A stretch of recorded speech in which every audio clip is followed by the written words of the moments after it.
Le Grand Matin Sud Radio, 7h-9h, Jean-Jacques Bourdin. Il est 7h11, nous sommes avec le professeur Yves Buisson, qui est médecin biologiste et épidémiologiste. Professeur Buisson, bonjour. Bonjour. Merci d'être avec nous. Alors, le variant, alors c'est compliqué, hein, je vais pas, il y a un nouveau variant du SARS-CoV, descendant du très contagieux Omicron. On s'en souvient, hein. Exactement. Est apparu depuis quelques semaines en Asie, Singapour, Taïwan, Hong Kong. Les autorités là-bas ont alerté la population sur une recrudescence de l'épidémie de Covid-19, avec une hausse du nombre de cas, des passages aux urgences et des décès. En Europe, ce nouveau variant a été détecté dans plusieurs pays, au moins 4 cas en France. Hein, c'est cela, professeur Buisson ? C'est bien cela, oui. C'est bien cela, ça montre que finalement le SARS-CoV-2, donc la variant de la Covid-19, oui, elle n'a pas fini de nous étonner, il a encore des capacités de mutation et il continuera chaque fois qu'il le peut de muter pour s'adapter à l'immunité des populations et refaire des apparitions ça ou là.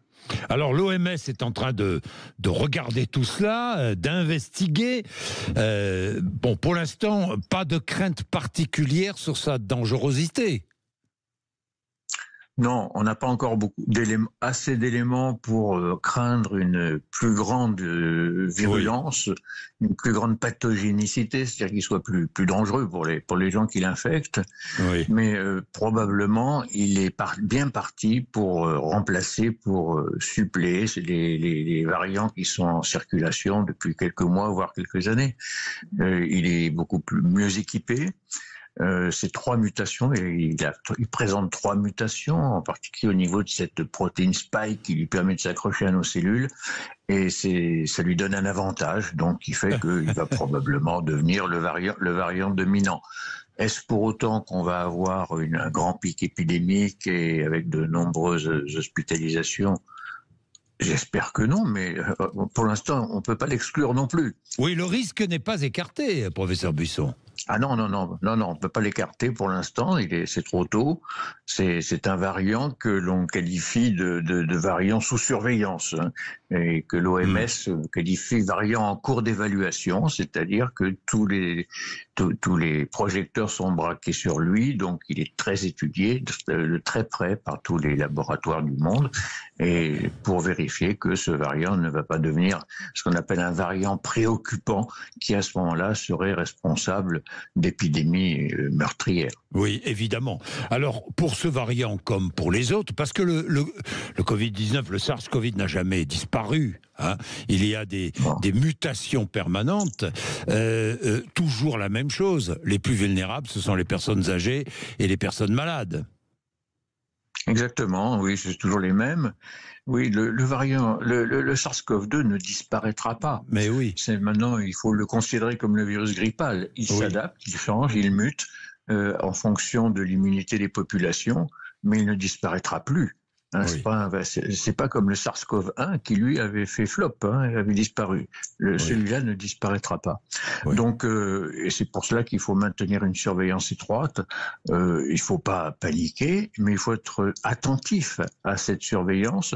Et je crois que la première chose à faire, c'est de remettre un petit peu la couverture vaccinale à un niveau à bon niveau, notamment pour les personnes que vous citiez, les personnes à risque de faire des formes graves, parce que cette couverture vaccinale, elle a été dramatiquement négligée. Oui. Les personnes à risque, les personnes âgées de plus de 65 ans, les personnes qui ont des comorbidités, ont généralement omis de faire leur rappel, et on sait que malheureusement la vaccination, qui donne une bonne protection, mais donne une protection de courte durée. Donc, au bout de 6 mois, il faut recommencer. Hein, donc là, en plus, c'est un variant qui va être un petit peu différent des précédents par définition. Donc, il sera moins sensible aux anticorps suscités par les dernières vaccinations. Donc, il faut inciter les personnes. On est dans une période de vaccination. Hein, la fenêtre a été ouverte par l'assurance santé du 14 avril au 15 juin. Eh bien, que les personnes à risque aillent se faire vacciner, c'est gratuit et au moins ça apporte une bonne sécurité. Eh bien voilà, tous les complotistes et les complotistes en tout genre, tous les anti-vaccins devront une fois de plus remettre leurs critiques dans la poche, parce que on a besoin du vaccin. Est-ce que le vaccin aujourd'hui est toujours aussi efficace, professeur Buisson, contre ce nouveau? Est-ce que à chaque fois on adapte les vaccins aux nouveaux variants? Alors ça s'est fait chaque année maintenant, hein, donc on est déjà à une 3e adaptation, mais le vaccin qui est actuellement disponible, c'est le vaccin n'est pas adapté à la souche qui vient d'émerger, qui s'appelle, comme vous savez, NB 1.8.1. Voilà. NB 1.8.1, oui. Voilà, probablement il sera le composant du prochain vaccin de la saison prochaine, mais le vaccin actuellement disponible est efficace. Oui. Garde une efficacité qui est sans doute moindre que sera le prochain, mais garde une très bonne efficacité et surtout ça permet d'éviter les formes graves et d'éviter les décès. C'est surtout fait pour ça, le vaccin. Ben évidemment, on sait très bien que le vaccin n'empêche pas la transmission du virus, mais on sait que le vaccin protège en cas de forme grave. C'est exactement l'objectif de ces campagnes de vaccination. Bien sûr. Il faut vraiment que les gens retournent chez le pharmacien, se fassent vacciner. C'est la meilleure des choses à faire.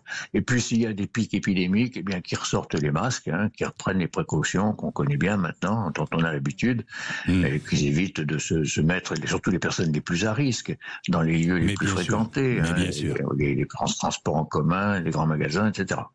Merci beaucoup, professeur Buisson. Merci d'avoir été avec nous. Je vous en prie. Pour nous rassurer, médecin biologiste et épidémiologiste. Merci beaucoup. Il est 7h18. Vous êtes sur Sud Radio.